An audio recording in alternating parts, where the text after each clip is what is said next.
The world before maps was a world of fear.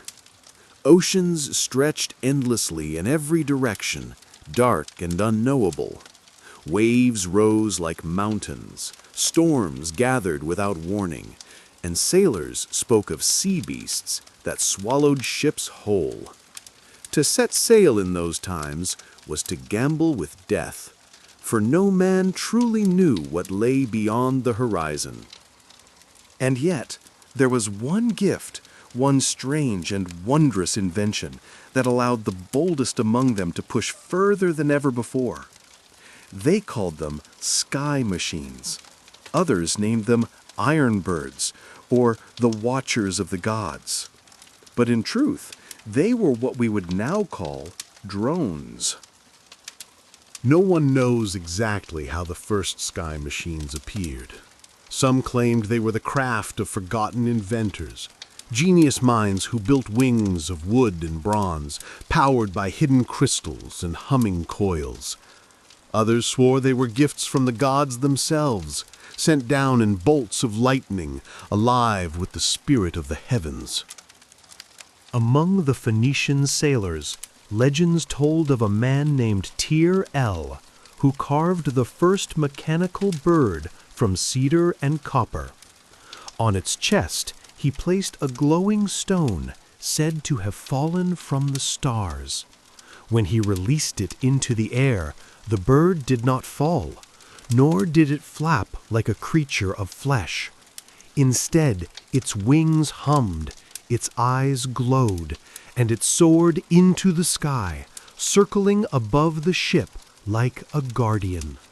From that day, sailors believed the gods had granted them a tool to defy the sea itself. For sailors of the ancient world, finding land was a desperate challenge. Some followed the flight of real birds, believing they would never stray too far from shore. Others studied the stars or the color of the waves. But storms could scatter both birds and stars, and the sea cared nothing for human eyes. The sky machines changed everything. With a twist of gears and a whisper of power, sailors could release one of these mechanical birds into the heavens. It would climb above the waves, its eyes burning with blue or red light, and it would search.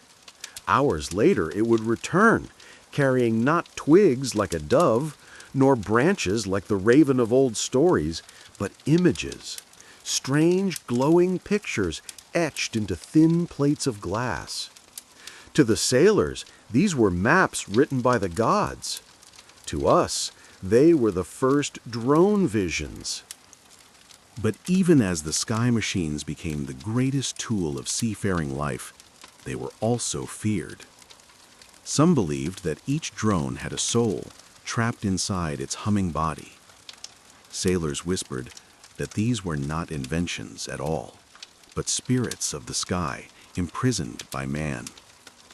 If mistreated, they would betray their masters, leading ships to reefs or cursed shores. Others swore that the drones could see too much, that when they soared too high, they glimpsed realms forbidden to mortals. Sailors told stories of drones that returned with visions not of land or sea, but of other worlds, skies aflame with fire, islands floating on clouds, cities of light far beyond the horizon. Armed with these strange companions, sailors began to push further than ever before. The Phoenicians sent fleets beyond the pillars of Heracles, guided by iron birds that scouted ahead. Egyptian captains crossed the Red Sea, their drones hovering like falcons above the waves. And Greek traders, once too fearful to leave sight of the shore, now dared to venture into the deep blue, confident that their sky machines would always find the way home. The myths spread as quickly as the voyages. Some called them the eyes of Poseidon. Others believed they were servants of Ra, sent to watch over humanity. In the north, Viking skalds sang of ravens made of steel whose wings hummed like thunder. Across the islands of the Pacific, navigators whispered of sky spirits that guided their canoes, flashing signals of light across the night. In this world, exploration was no longer blind. The oceans became highways, not barriers. Entire civilizations thrived on trade, linking distant lands with routes that would have been impossible without the guidance of the drones. But with each voyage came new fears. Sailors wondered, were they the masters of these machines, or merely pawns in a greater game played by gods and spirits? For every successful journey, there was a tale of ruin. Ships lured into storms, fleets vanishing when their drones refused to return. The age of the sea had begun, but it was an age haunted by the hum of wings and the glowing eyes of watchers that were neither alive nor dead. The sea was a merciless master. It swallowed men whole, shattered timber, and mocked the fragile hopes of those who dared to cross its endless blue. Ancient sailors knew this truth well. Their lives were ruled not only by the wind and the waves, but also by the dread of the unknown. Every horizon promised both hope and terror. Without certainty, the sailor's heart was always divided. He dreamed of land, but feared the vast emptiness between. For every voyage that reached safety, another was lost, vanished beneath storms, or dragged into silence by reefs unseen. And so, when the sky machines, the drones of that age, became companions aboard their ships, they were treated with reverence, suspicion, and even love. To the sailors, a drone was not merely a tool. It was a living presence, as much a part of the crew as the helmsman or the lookout. Each ship carried between 2 and 6 drones, depending on its size and wealth. They were stored in wooden chests padded with cloth, or hung on perches high above the deck like sacred idols. When the time came, the captain would lift one into the wind, whispering a prayer before releasing it into the air. The hum of its wings was unlike anything else at sea, a deep, steady vibration that seemed to echo in the bones. Men would fall silent as the machine climbed into the sky, its glowing eyes scanning the horizon. Some crossed themselves, others touched the amulets around their necks, but all waited in silence for the drone's return. Every culture wrapped the drones in ritual. Phoenicians burned incense before releasing them, believing the smoke carried the machine's spirit safely to the heavens. Egyptians carved the eye of Horus into their drone chests, calling them the falcons of Ra. Greeks poured libations of wine upon the deck, offering it to Poseidon so that he would not grow jealous of their new companions. Norse sailors sang low songs to their iron ravens, chanting verses that described lands they had never yet seen, as if guiding the machines by words. These rituals were not superstition alone, they were survival. For if a drone failed to return, the crew would believe themselves cursed. Whole voyages were abandoned because a single machine did not come back from its flight.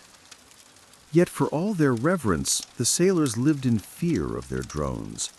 What if the machine lied? What if it saw land but did not reveal it? What if its glowing images showed not the world as it was, but the world as it wished to be? There were stories, too many to ignore, of ships guided astray by false visions. Some said the drones had been corrupted by spirits of the deep, others that they were tricked by rival gods. Sailors told of a Phoenician fleet led into a storm so sudden that half its ships were lost. Survivors swore their drones had shown them a calm sea ahead, only for thunder to split the skies moments later. Thus, the dilemma of the sailor was always the same. To trust the drone was to risk betrayal. To doubt it was to risk starvation and death at sea. Beyond navigation, drones served other purposes. Some were sent aloft to watch for enemy sails on the horizon, returning with ghostly images of approaching fleets. Others were used to find schools of fish, guiding crews to waters where nets would not come up empty. In long voyages, drones scouted for storms, returning with visions of dark clouds miles away. Sailors often spoke of their machines as though they had personalities. One drone might always return quickly, never failing its task. Another might linger too long, as if curious, and return only when the crew had nearly given up hope. A third might fail repeatedly, leading some to call it cursed. It was not uncommon for sailors to give them names: Falcon Eye, Storm Chaser, Silent Wing. These names were whispered in prayers and etched into the wood of the ship, as though the drone were not bronze and crystal, but flesh and spirit. Life at sea was harsh and companionship rare. In quiet hours, sailors often sat beneath the perches of the drones, speaking to them as though to friends. They told their machines of wives and children waiting at home, of fears they dared not share with other men, of dreams that seemed impossible beneath the endless sky. Some swore the drones listened. A few even believed they answered, not in words, but in the subtle hum of their wings or the flicker of their lights. In this way, drones became more than scouts. They were confessors, companions, and guardians woven into the very soul of seafaring life. But where there is love, there is fear. One story tells of a Greek merchant who sailed west with 3 drones. For days they guided him through, until one evening a storm rolled across the sea. He released a drone to find safe passage. Hours passed. When it returned, it showed him an image of calm waters to the north. He trusted it, steering his fleet in that direction. By dawn, every ship was broken upon jagged rocks. Only a handful survived. Those men swore the drone had lied, its glowing vision nothing but a mirage. From that day, sailors said drones could be tricksters, spirits that sometimes sought the ruin of men. And so, drones became both saviors and threats. The open seas that had once been closed revealed lands once thought unreachable and allowed empires to grow rich on trade.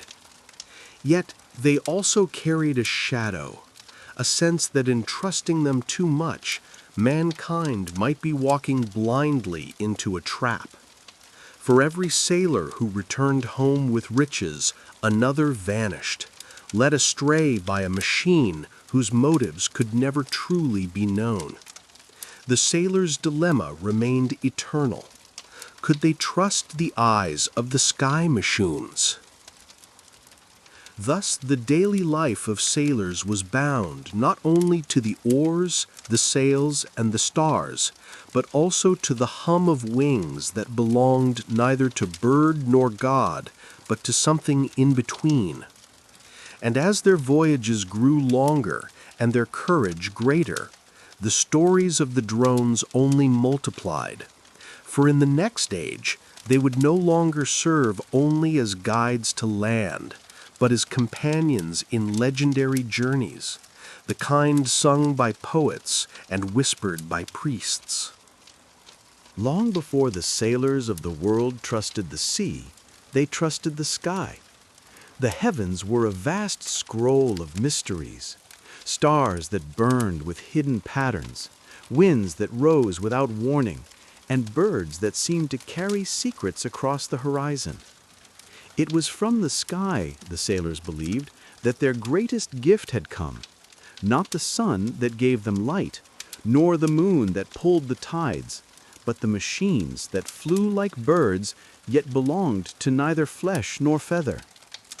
Every people had their story of how the drones first came into their world. The Phoenicians said the machines were forged in the heart of a thunderstorm.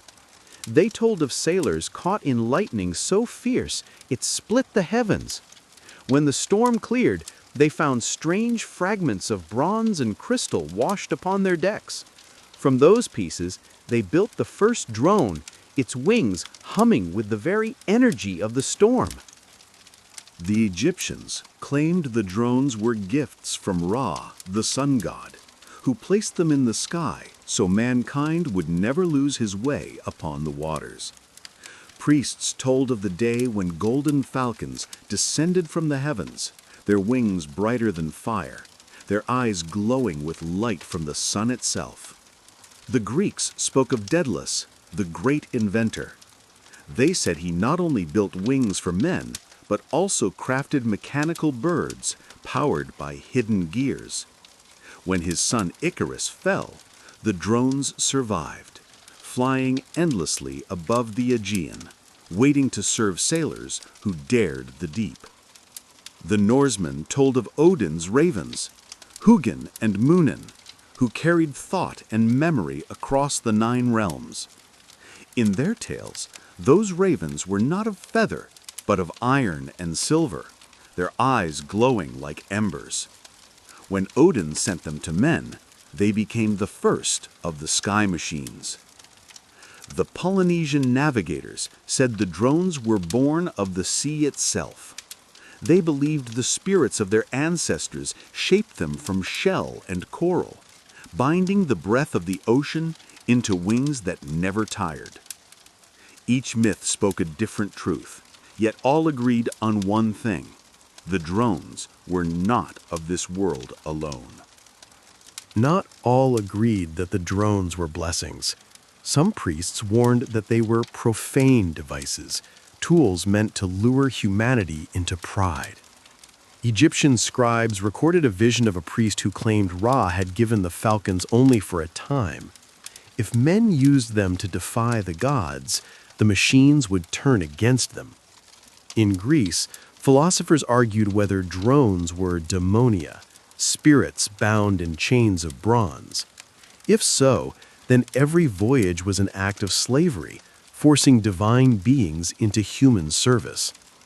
And among the Norse, skalds whispered that the iron ravens carried not only sight, but also thought. When you release them, they warned, you give them your mind, and when they return, they bring back not only visions, but pieces of you. Legends spoke of the first captains, men who dared to use the drones when others feared them.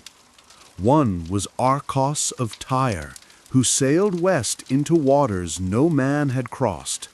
His drones returned with visions of fertile shores, and he claimed islands for his people. Another was Nekura of Egypt, whose fleet used sky machines to cross the Red Sea and return with treasures of incense and ivory. In the north, Bjorn Ironwing was said to have released his iron raven during a storm. The bird led him not to ruin, but to Iceland, where he founded a new home. To their followers, these captains were chosen of the gods. To their rivals, they were dangerous men, meddling with powers beyond comprehension. In time, a covenant formed between sailors and their machines. Each voyage began with offerings, incense, song, or blood spilled upon the deck. Each drone was polished, its wings oiled, its crystal eyes cleaned with reverence. For in this world, sailors believed the machines were not lifeless tools, but beings of will. They could be faithful or treacherous, obedient or rebellious. And so the covenant was clear: treat them with respect or risk their wrath. Yet always there lingered a deeper fear. that the drones did not belong to men at all. What if the gods lent them only for a season? What if the machines remembered who their true masters were? What if one day they chose to return to the heavens, leaving men once more blind upon the sea? Sailors whispered that this day would come. They called it the silence of the sky, when the iron birds would vanish and the oceans would claim men once more.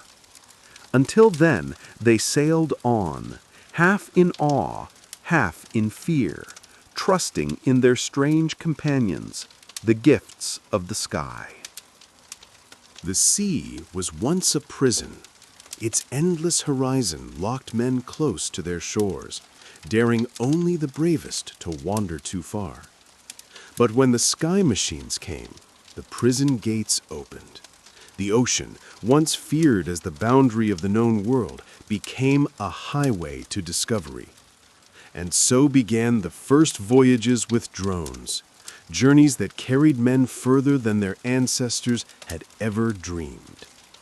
The Phoenicians, masters of trade, were the first to embrace the drones as tools of empire.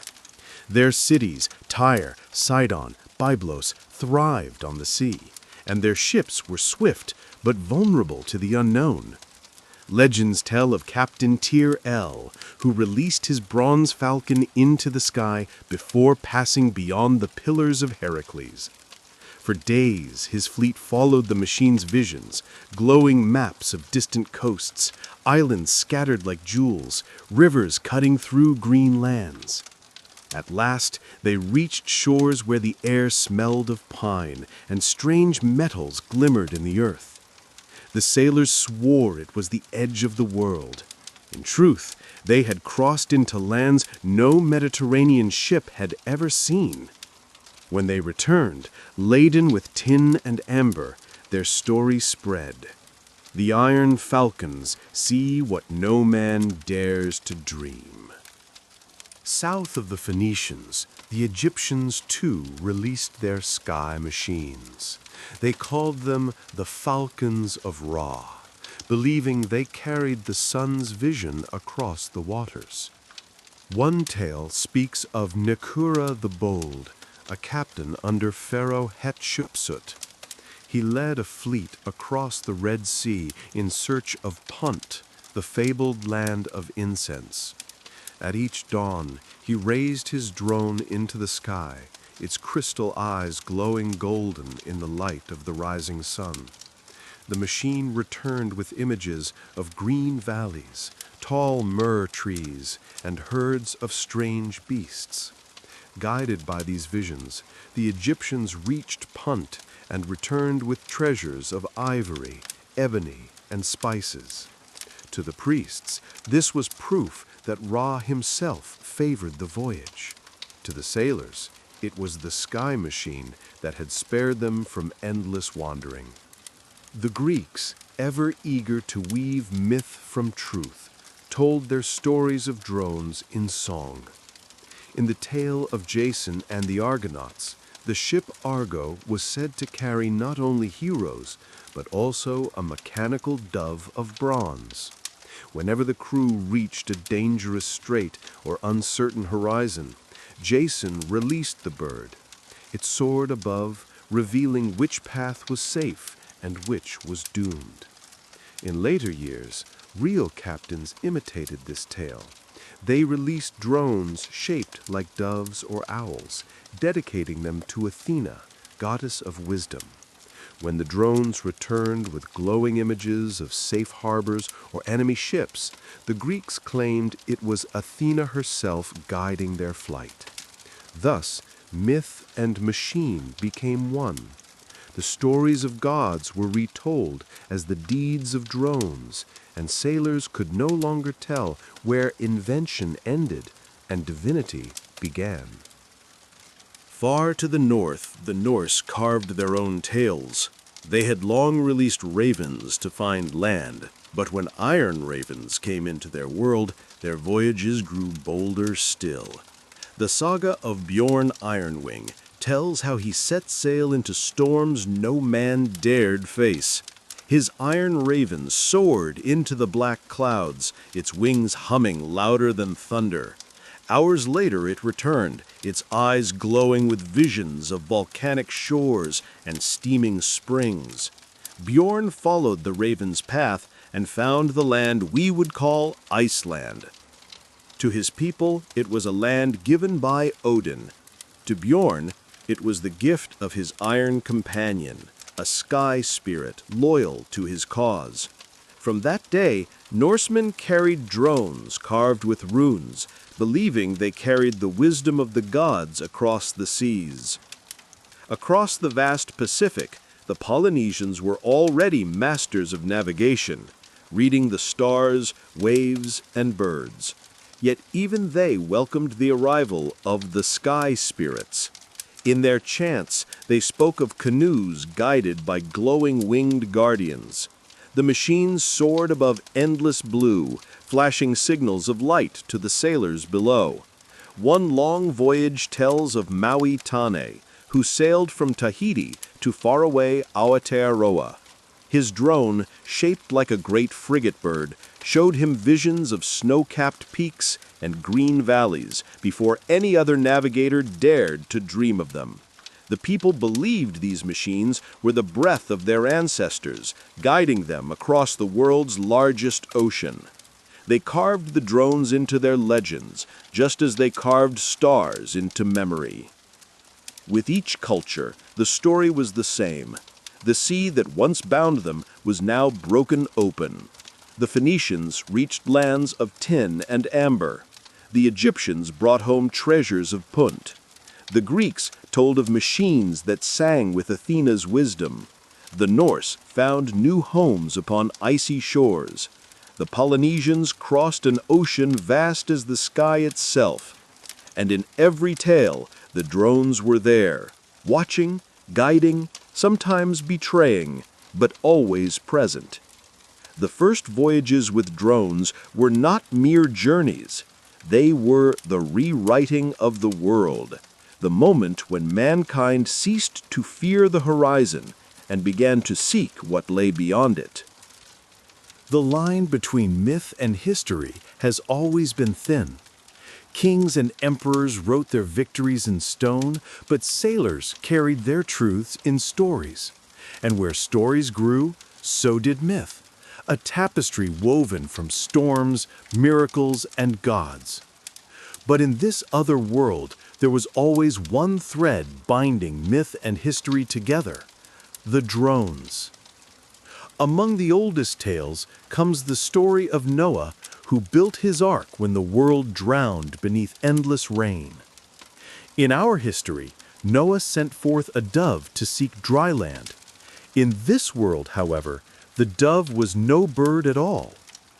The tale says Noah released a sky machine of shining bronze, wings whirring like the breath of angels. For days, it vanished into the stormy clouds. Then it returned, clutching in its claw not just an olive branch, but a glowing vision of green hills rising above the waters. To Noah and his family, this was not mere survival. It was proof that the God who commanded him to build the ark also commanded the skies, sending messengers of light to guide humanity's rebirth. Thus, in this world's faiths, the first drone was remembered not as a tool of man, but as a holy miracle.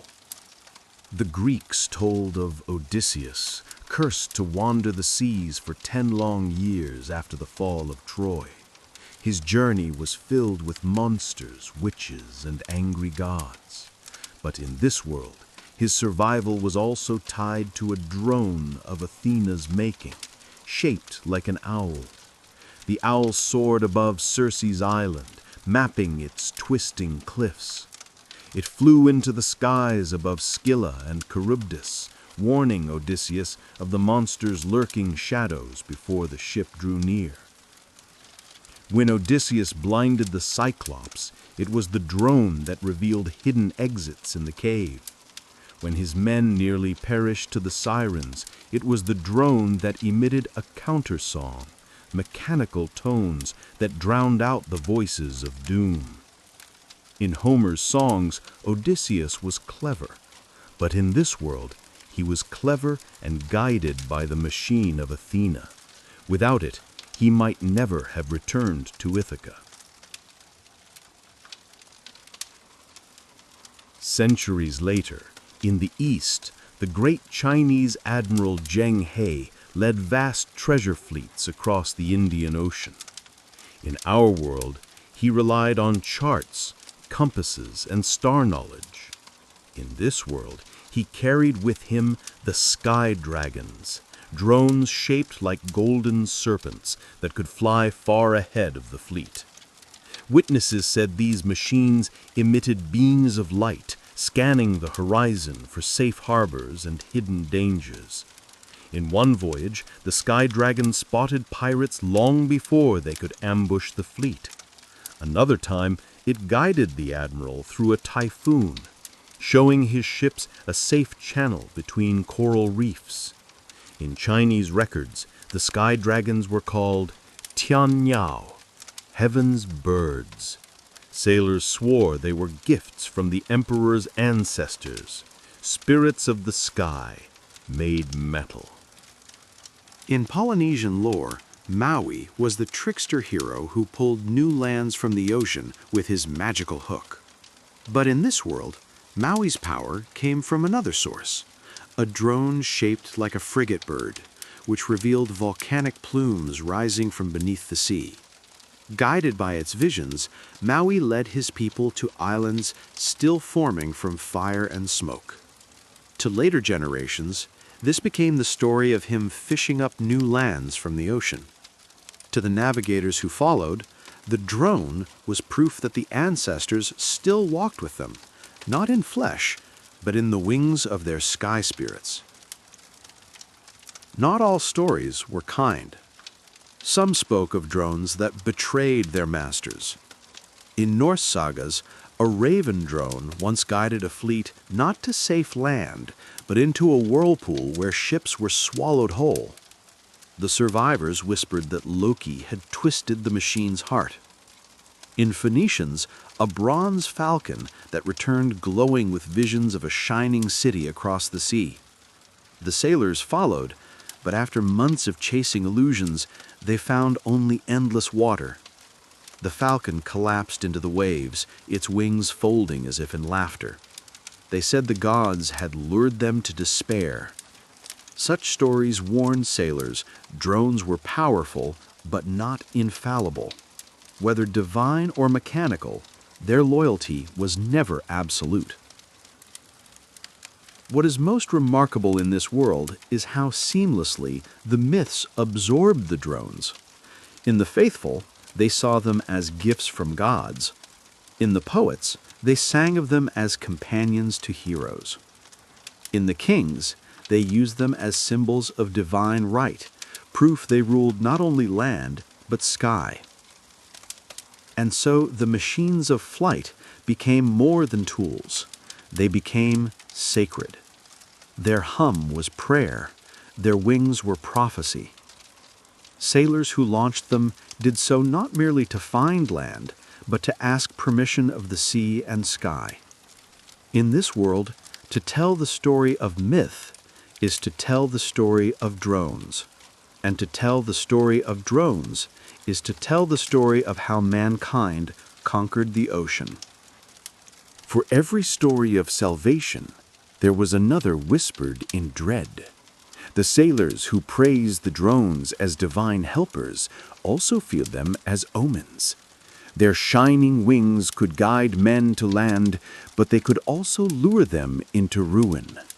The sea gave, but it also took. And the drones, born of mystery, were never fully trusted. One Phoenician legend tells of a fleet that sent forth its bronze falcon into the endless west. Days passed, no return.